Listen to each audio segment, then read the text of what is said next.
انسان بھی سنیں جو اپنی نمازوں سے بھولے بیٹھے ہیں، جو قرآن کی تلاوت سے بھولے بیٹھے ہیں، جو اپنے ماں باپ کو گالی دیتے نظر آتے ہیں، سن میرے بھائی اور میرے اس جملے کو اپنی دل کی تختی پر نوٹ کر لے۔ آج ہم نے نمازوں کو چھوڑا، ماں باپ کو گالی ہم نے دی، ماں باپ کا ہاتھ پکڑ کر کے گھر سے ہم نے نکال دیا، چاہے بوڑھا باپ ہو یا بوڑھی ماں ہو۔ جب ہم جوانی کے دہلیز پہ پہنچتے ہیں، ہمارے پاس کچھ بینک بیلنس اکٹھا ہو جاتا ہے، ہم اسی ماں باپ کو چھوڑ کر کے، انہی ماں باپ کو ٹھوکر مار کر کے ہم انہیں چھوڑ کر کے انہیں گھر سے نکال دیتے ہیں۔ لیکن نبی کے کونین کے دیوانوں سنو اور اپنے دل کی تختی پر میرے جملوں کو یاد کرو۔ نبی کے کونین کے اس دو ظاہری طور پر اس دنیا سے جانے کے بعد حضرت ابو بکر صدیق کا دور آیا۔ حضرت ابو بکر صدیق کے دور خلافت میں ایک شخص کا انتقال ہوا۔ سنیں میرے بھائی توجہ کے ساتھ، ایک شخص کا انتقال ہوا اور اس کے انتقال کے بعد جب اس کو نہلایا دھلانے کے بعد، اس کو جنازہ تیار کرنے کے بعد، اس کی نماز جنازہ کے لیے لوگ اکٹھا ہو گئے، لوگ جمع ہو گئے، اور جمع ہونے کے بعد جب اس کی نماز جنازہ پڑھانے کے لیے تیار ہو گئے تو کیا دیکھتے ہیں کہ اس انسان کا کفن حرکت کر رہا ہے۔ سن، وہ انسان جو نمازوں کو چھوڑے ہوئے نظر آتے ہیں، میرے بھائی سن، کان کھول کر کے اس انسان کا کفن حرکت کر رہا ہے، کفن ہل رہا ہے۔ اب لوگوں نے چاہا اس کے کفن کو ہٹا کر کے دیکھا جائے، آخر وجہ کیا ہے، معاملہ کیا ہے۔ نبی کے کونین کے دیوانوں، جب اس انسان کا کفن ہٹایا گیا،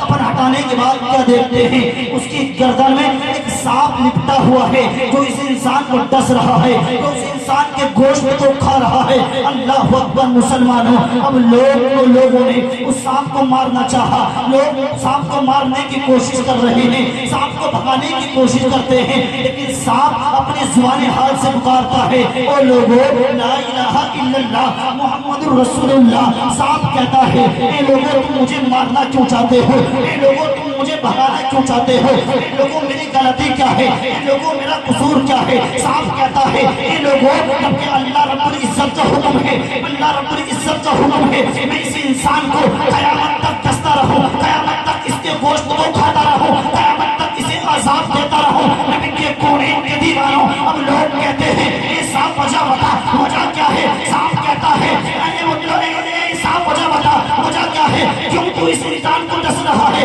اللہ رب العزت نے تجھے کیوں حکم دیا ہے۔ نبی کے کونین کے دیوانوں، سانپ کہتا ہے اور لوگوں اس انسان نے اپنی زندگی میں 3 غلطیاں کی ہیں، اور اس کی 3 غلطیوں کی وجہ سے اللہ رب العزت نے مجھے قیامت تک اس انسان کو عذاب دینے کے لیے مقرر کیا ہے، اللہ رب العزت نے مجھے قیامت تک ڈسنے کے لیے حکم دیا ہے۔ اے لوگوں یہی وجہ ہے، اے رمبرا والوں اب ذرا توجہ کے ساتھ سنو۔ لوگ کہتے ہیں ایسا وجہ بتا، وجہ کیا ہے۔ نبی کے کونین کے دیوانوں، سانپ کہتا ہے اور لوگوں پہلی وجہ تو یہ ہے کہ مسجد کے اندر مؤذن پکارتا ہے حی علی الصلاۃ حی علی الفلاح، اے لوگوں آؤ کامیابی کی طرف، اے لوگوں آؤ کامرانی کی طرف۔ اے لوگوں یہ شخص اذان کو سن کر نماز نہیں پڑھتا تھا، جماعت میں شامل نہیں ہوتا تھا۔ لوگ کہتے ہیں ایسا وجہ بتا، دوسری وجہ کیا ہے۔ نبی کے کونین کے دیوانوں، اور سانپ کہتا ہے اور لوگوں اس کی دوسری وجہ یہ ہے، اس کی دوسری وجہ یہ ہے اللہ رب العزت نے اس انسان کو مال دیا، دولت دی، شہرت دی، دنیا کی ہر نعمت سے اس کو نوازا، لیکن اے لوگوں یہ انسان اپنے مال کی زکات نہیں نکالتا تھا، یہ انسان اپنے مال کی زکات ادا نہیں کرتا تھا، یہ انسان پڑوسیوں کے حقوق کو مارتا تھا، یہ انسان غریبوں کو ستاتا تھا۔ اے نبی کے کونین کے دیوانوں، اب لوگ کہتے ہیں وہ سانپ تیسری وجہ بتا، تیسری وجہ کیا ہے۔ سانپ کہتا ہے اور رمبرا والے سنو، اپنے کانوں کو کھول کر کے سانپ کہتا ہے اے لوگوں اس کی تیسری وجہ یہ ہے، یہ علماء کی باتیں نہیں سنتا تھا، یہ علماء کے فرمان پہ عمل نہیں کرتا تھا۔ اے لوگوں یہی وجہ ہے اللہ رب العزت نے مجھے قیامت تک اس انسان کو عذاب دینے کا حکم دیا ہے، قیامت تک اسے ڈسنے کا حکم دیا ہے۔ نبی کے کونین کے دیوانوں، آج ہم چوراہے پہ کھڑے ہو کر ایک دوسرے کی برائی کرتے نظر آتے ہیں، آج ہم چوراہے پہ کھڑے ہو کر ایک دوسرے کی بہن کو ہم کرتے نظر آتے ہیں، ایک دوسرے کی ماں کو لگتے ہم نظر آتے ہیں، آج چوراہے پہ کھڑے ہو کر دوسرے کی برائی ہم کرتے نظر آتے ہیں۔ آج ہمارے پاس وقت ہے دوسرے کی برائی کرنے کے لیے، وقت ہے دوسرے کی چغلخوری کرنے کے لیے، وقت ہے دوسرے کی بہن کو ڈھکنے کے لیے، وقت ہے دوسرے کی بیوی کو ڈھکنے کے لیے۔ اگر ہمارے پاس وقت نہیں ہے تو نماز کے لیے نہیں ہے، قرآن کے لیے نہیں ہے، اللہ کی عبادت کے لیے ہمارے پاس وقت نہیں ہے،